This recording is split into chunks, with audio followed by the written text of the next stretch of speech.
گائے کا نوزائیدہ بچہ وہ اپنی ماں کے پیچھے پیچھے چلا جاتا ہے، وہ کسی کے حکم کی اطاعت نہیں کرتا، اس سے کسی نے نہیں کہا کہ تم اس کے پیچھے پیچھے چلے جاؤ۔ جبر تو یہ ہے نا کہ باندھ کے اس کو اس کے پیچھے چلایا جائے، اطاعت یہ ہے کہ کوئی اسے حکم دے کہ اس کے پیچھے چلے جاؤ، اور یہ جو پیچھے جا رہا ہے اس میں تو یہ دونوں چیزیں نہیں ہیں۔ یہ اس کے پیچھے کیسے جا رہا ہے؟ اس کے اندر کا تقاضا ہے،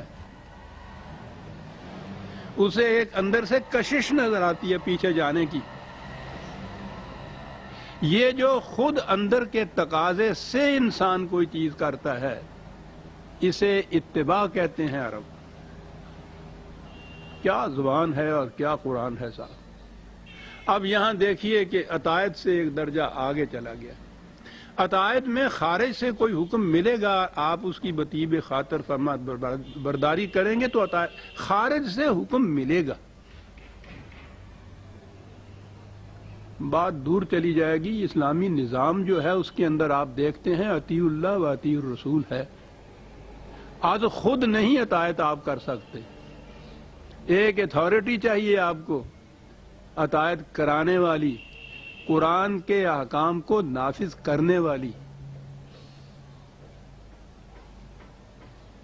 وہ دیکھے گی کہ کس وقت قرآن کا کون سا حکم ہے جس کی اطاعت کرائی جانی مقصود ہے، وہ اس حکم کو، اس قانون کو نافذ کرے گی، وہ حکم دے گی۔ اور یہی وجہ ہے کہ قرآن کریم نے اطاعت کے ساتھ کہا ہے سمعنا و اطعنا، ہم نے سنا اور اطاعت کی۔ اس کے لیے سننے کی شرط ہے، سنانے والا موجود ہونا چاہیے۔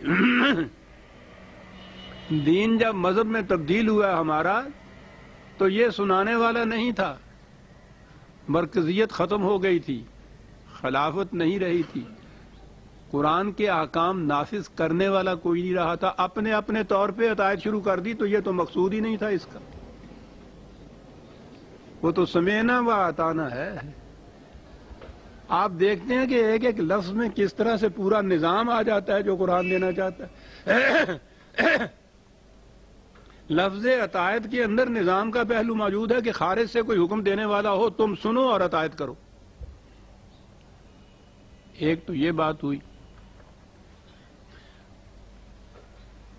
اور بسیار شیوا ہاست بطہرہ کے نام نیست، بہت سی اطاعتیں، اب میں اطاعت کا لفظ لے رہا ہوں، وہ جو اتباع کا لفظ ہے، خارج سے اس میں حکم نہیں آتا، دل کے ارادے کے لیے خارج کا حکم نہیں ہوتا، اندر کے تقاضے کے لیے خارج کا حکم نہیں ہوتا۔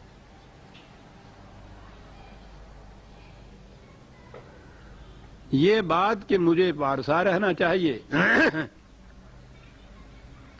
آپ کے اندر کی ایک چیز ہے، وہاں آپ طے کرتے ہیں اس چیز کو، کوئی حکم نہ دینے والا بھی ہو اس وقت بھی آپ دیانتدار رہتے ہیں۔ قرآن نے کہا ہے نا کہ خدا تو دل کے ارادوں اور نگاہ کی خیانتوں تک سے واقف ہے۔ یہ وہ چیزیں ہیں کہ جس میں اتباع آتی ہے، اطاعت کی بات نہیں ہے۔ تو قرآن پہلے تو اس قسم کا تغیر نفس پیدا کرتا ہے کہ آپ کے دل کے اندر سے غلط بات کا ارادہ ہی نہ ابھرے، آپ اتباع کرتے چلے جائیں صحیح چیز کا جو قرآن نے یا وحی نے کہی ہے۔ ذرا محسوس مثال سے دیکھیے کہ آپ کو اگر پیاس لگتی ہے، آپ سب کچھ چھوڑ چھاڑ کے پانی پینے کے لیے اٹھتے ہیں، کسی نے حکم نہیں دیا آپ کو، آپ اطاعت نہیں کر رہے، اس میں کیا کر رہے ہیں؟ آپ کے اندر کا ایک تقاضا ہے،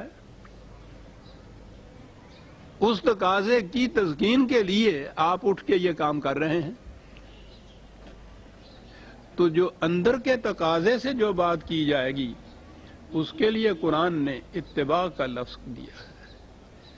خالی قرآن کے لیے سارے قرآن میں اطاعت کا حکم نہیں آیا ہے، اتباع کا لفظ آیا ہے، اور جو ہی وہ نظام قائم کرتا ہے قرآن کا، وہاں اطاعت کا لفظ آیا ہے، اتباع کا لفظ نہیں آیا ہے۔ تو مومن کی پہلی چیز جو ہے خصوصیت وہ تو یہ ہے کہ وہ اتباع کرتا ہے اقدار خداوندی کا. جب کوئی نہ بھی حکم دینے والا ہو تب بھی وہ اپنے دل کے تقاضے سے اس کی پیروی کرتا ہے. بہت بڑی چیز ہے جو وہ تغیر نفس پیدا کرتا ہے. اور یہ دل کے تقاضوں والی لوگ تو ہیں کہ پھر جو اس طرح سے اطاعت کرتے ہیں کہ ثم لا یجدوا فی قلوبہم حرجا مما قضیت کہا ہے کہ رسول فلا وربک لا یؤمنون حتی یحکموک فیما شجر بینہم. تیرا رب شاہد ہے اس کے اوپر کہ یہ لوگ کبھی مومن نہیں ہو سکتے تا وقت کہ اپنے تمام معاملات کا فیصلہ کرانے کے لیے تیرے پاس نہ آئیں، اور پھر اس کے بعد جب تو فیصلہ دے دے یسلموا تسلیما اسے وہ تسلیم کریں، لیکن کس طرح؟ اپنے دل میں بھی اس کے خلاف گرانی محسوس نہ کریں. اطاعت میں بھی یہ چیز موجود ہے، لیکن بہرحال ایک خارج سے حکم ملنے کے بعد یہ اطاعت ہوتی ہے. اور وہ تو افراد ایسے تیار کرتا ہے کہ وہ اپنے اندر کے تقاضے سے ان اقدار کی پیروی کرتے ہیں. اسے اتباع کہا جاتا ہے. قرآن میں جہاں جہاں احوا کا لفظ آیا ہے، انسان اپنے جذبات اپنے خواہشات کی کتابیں چلتا ہے، وہاں ہر جگہ اتباع کا لفظ. اپنے اندر کی خواہشات کی پیروی کرنا، اس کے لیے اطاعت کا لفظ ہی نہیں آیا.